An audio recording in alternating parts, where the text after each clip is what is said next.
Êxodo capítulo 38. O altar dos holocaustos. Fez um altar de madeira de acácia para oferecer a oferta de elevação, chamado altar dos holocaustos, com as seguintes medidas: 1,35 metros de altura, e como era quadrado, com 2,25 metros de cada lado. Nos 4 ângulos fez um acabamento na forma de chifres, formando uma só peça de arte com o altar, e o revestiu de bronze. Fez também todos os utensílios do altar, os recipientes para recolher cinzas, as pás, as bacias de aspersão, os garfos de carne e os braseiros. Fez também para o altar uma grelha de bronze em forma de rede sobre o rebordo do altar, embaixo desde a parte inferior até a metade do altar. Fundiu 4 argolas nas 4 pontas da grelha de bronze para que servissem de receptáculo aos varais. De madeira de acácia fez essas varas, revestiu-as de bronze e colocou-as nas argolas de bronze fixadas nos 2 lados do altar, a fim de que o pudessem locomover. O altar era, portanto, oco e feito de tábuas. Continuando, a bacia de bronze, versículo 8. Fez uma bacia e sua base com bronze polido, o mesmo polimento com que se conseguiam fazer os espelhos de bronze usados pelas mulheres que serviam à entrada da tenda da presença de Deus, chamado de tenda do encontro ou da reunião. O átrio, o pátio do tabernáculo. Versículo 9. Construiu também o átrio. O lado sul, para o Neguebe, tinha 45 metros de comprimento e cortinas externas de linho fino trançado, com 20 colunas e 20 bases de bronze, com os ganchos das colunas e suas vergas de prata. O lado norte, igualmente, media 45 metros de comprimento, com 20 colunas e 20 bases de bronze. Também os ganchos e as ligaduras das colunas eram de prata. O lado ocidental do mar, com suas cortinas externas, mediam 22 metros e meio de largura, com 10 colunas e 10 bases, com ganchos e vergas de prata nas colunas. A parte oriental, que olha para o nascente, igualmente tinha 22 metros e meio de largura. Versículo 14. Havia cortinas de 6 metros e 75 centímetros de comprimento em um dos lados da entrada, com 3 colunas e 3 bases, e cortinas de 6 metros e 75 centímetros de comprimento no outro lado da entrada do átrio, também com 3 colunas e 3 bases. Todas as cortinas em volta do átrio eram feitas de linho fino trançado. Versículo 17. As bases das colunas eram de bronze, os ganchos, todos os suportes e a parte superior das colunas eram de prata, e todos os postes que serviam como colunas do átrio eram unidos por suportes também de prata. Na entrada do átrio, o grande pátio, havia uma cortina de linho fino trançado e de fios de lã azul celeste, púrpura, escarlate e carmesim, obra de arte de bordador. Tinha 9 metros de comprimento e, à semelhança das demais cortinas do átrio, media 2 metros e 25 centímetros de altura, com 4 colunas e 4 bases de bronze, e todo o revestimento de seus ganchos e vergas era de prata, assim como o topo dos postes que funcionavam como colunas. Todas as estacas e pregos usados no tabernáculo e na área do átrio eram de bronze. O material empregado na tenda, versículo 21. Eis a prestação de contas do material empregado no tabernáculo, a tenda da aliança, registrada por ordem de Moisés pelos levitas, sob direção de Itamar, filho de Arão, o sacerdote. Observemos aqui essa espécie de relatório contábil, demonstrando claramente e com exatidão como foram investidos os recursos de mão de obra e de ofertas para a construção do tabernáculo, nos oferece uma ilustração nítida sobre a prestação de contas que devemos ao nosso Senhor Jesus, quanto ao uso de todas as capacidades, dos dons e oportunidades que Ele nos dá durante a nossa existência aqui na terra. Ou seja, como usamos os nossos, entre aspas, talentos no reino. Mateus 25, 14 ao 30. Tanto as riquezas recebidas dos egípcios, como a habilidade recebida da inspiração direta de Deus, tinham como propósito mais importante erguer um templo de perpétua adoração ao Senhor. Nessa época, entre aspas, um talento significava mais de 30 quilos, ou 3.000 ciclos, o que quer dizer que o ciclo do santuário pesava cerca de 10 gramas. Empregou-se, portanto, aproximadamente 1 tonelada de ouro puro só na decoração do tabernáculo. Na Bíblia Almeida, Revista Corrigida, o versículo 21, vamos ler: a enumeração das coisas do tabernáculo. Esta é a enumeração das coisas contadas do tabernáculo do testemunho, que por ordem de Moisés foram contadas para o ministério dos levitas, por mão de Itamar, filho de Arão, o sacerdote. Vamos ler Atos, capítulo 7, no versículo 44. Contudo, o tabernáculo da aliança estava entre os nossos antepassados no deserto, que fora construído conforme a ordem de Deus a Moisés e de acordo com o modelo que ele tinha visto. Hebreus 8, versículo 5.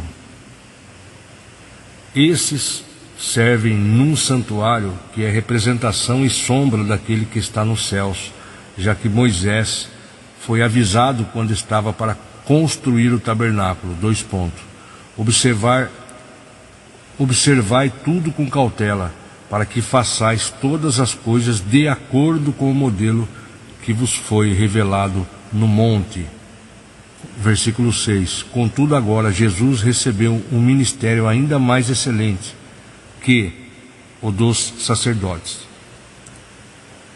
Vou ler novamente. Contudo agora Jesus recebeu um ministério ainda mais excelente que o dos sacerdotes, assim como também a aliança da qual ele é o mediador, aliança muito superior à antiga, pois que é fundamentada em promessas excelsas. Veja só aqui, onde está falando a aliança em Cristo é superior. O termo, entre aspas, mediador, no original grego, messites, transmite a ideia de, abre aspas, alguém que fica no meio, unindo duas pessoas com mãos fortes, fecha aspas. Portanto, a nova aliança, abre parênteses, um nome ainda melhor para Novo Testamento, fecha parênteses, da qual Jesus Cristo é o nosso único e suficiente mediador. É superior à velha aliança, ou o Antigo Testamento, estabelecida por Deus mediante Moisés no deserto do Sinai. Glória a Deus. Vamos voltar então agora em Êxodo, onde nós vimos, essa espécie de relatório contábil, demonstrando claramente e com exatidão como foram investidos os recursos de mão de obra e de ofertas para a construção do tabernáculo, nos oferece, veja só, uma ilustração nítida sobre a prestação de contas que devemos dar ao nosso Senhor Jesus. Sem dúvida, nós vamos ter que prestar contas de todos os benefícios, as capacidades, os dons, as oportunidades que Deus nos dá durante a nossa existência aqui, nosso período, a nossa peregrinação aqui na terra. Mateus 25 vai falar sobre o investimento dos talentos. Versículo 14. Digo também que o reino será como um senhor que, ao sair de viagem, convocou os seus servos e confiou-lhes os seus bens. A um deu 5 talentos, a outro 2 e a outro 1 talento, a cada um conforme a sua capacidade pessoal, e em seguida partiu de viagem. Vejamos, Deus concede aos cristãos fé e capacidades espirituais para, em primeiro lugar, compreenderem a pessoa e a obra de seu Filho Jesus Cristo, e em seguida para servirem no reino, testemunhando, anunciando a salvação e cooperando com o corpo de Cristo, a Igreja. Curiosamente, o uso atual da expressão portuguesa, entre aspas, talento, significando o conjunto de dons, capacidades e habilidades de uma pessoa, originou-se com base nessa parábola, Lucas 19:13. Jesus não está ensinando que o julgamento das pessoas em geral e dos cristãos em particular tem algo a ver com o esforço pessoal e o pleno uso dos dons e capacidades, pois o caminho da salvação é bem diferente. O uso dos talentos é apenas uma consequência natural na vida diária de quem já foi contemplado, abraçou a fé em Jesus e agora vive a alegria da salvação, mesmo em meio aos sofrimentos deste mundo, É um julgamento semelhante àquele pronunciado contra o convidado que comparece à festa eterna sem vestir-se da justificação, ou seja, a salvação em Cristo Jesus. Voltando aqui em Mateus 25, agora no versículo 30. Quanto ao servo inútil, lançai-o para fora as trevas, ali haverá muito pranto e ranger de dentes. Observemos aqui, os escravos foram libertos, elevados à posição de servos, abre parênteses, mordomos, fecha parênteses, aos quais aquele senhor confiou todos os seus bens. O servo que não fez o uso do talento concedido, agiu assim porque não gostava do seu senhor e desconfiava dele. Não queria trabalhar e se arriscar apenas para tomar o senhor mais rico. Preferiu a conveniência e a tranquilidade de uma aparente isenção de responsabilidade.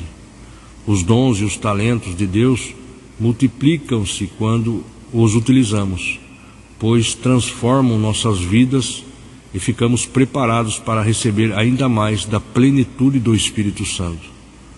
O amor de Cristo em nós gera mais amor, a fé mais fé, o caráter mais caráter de Deus nos crentes. E a obediência à palavra do Senhor produz uma fonte de virtudes que influencia todo o ambiente. 2 Pedro 1, 3 ao 7. Voltando a Êxodo, versículo 22. Bezalel, filho de Uri, neto de Ur, da tribo de Judá, fez tudo o que o Senhor tinha ordenado a Moisés. Com ele estava Oliabe, filho de Aissamaque, da tribo de Dan, artesão e projetista, e também hábil em desenhar figuras por meio de bordados sobre linho fino, as quais sabia tecer com fios de lã azul celeste, púrpura, escarlate e carmesim. O total do ouro empregado na obra, entre todos os trabalhos de arte do santuário, ouro este que provinha das muitas ofertas de todo o povo, foi o equivalente a 1 tonelada, com base no peso padrão do santuário. Versículo 25. O peso da prata recebida dos que foram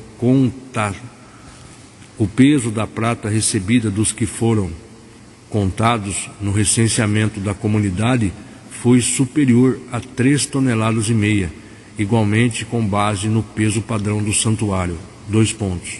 6 gramas para cada um dos recenseados, quer dizer, para 603.550 homens de 20 anos de idade para cima. As 3,5 toneladas de prata foram usadas para fundir as bases do santuário e do véu. 2 pontos. 100 bases feitas das 3,5 toneladas, 35 quilos usados em cada base. 20 quilos e 300 gramas foram utilizados para fazer os ganchos para os postes erguidos em forma de coluna, para revestir as partes superiores dessas colunas e fazer suas vergas. O peso do bronze recebido como oferta movida pelo povo foi de 2,5 toneladas.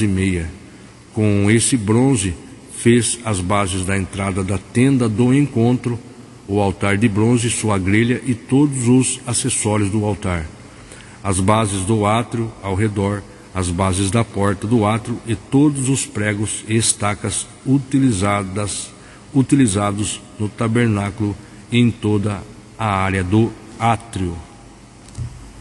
Muito bem, então nós concluímos a leitura do capítulo 38 do livro de Êxodo. Assim, querendo Deus, amanhã estaremos lendo o capítulo 39.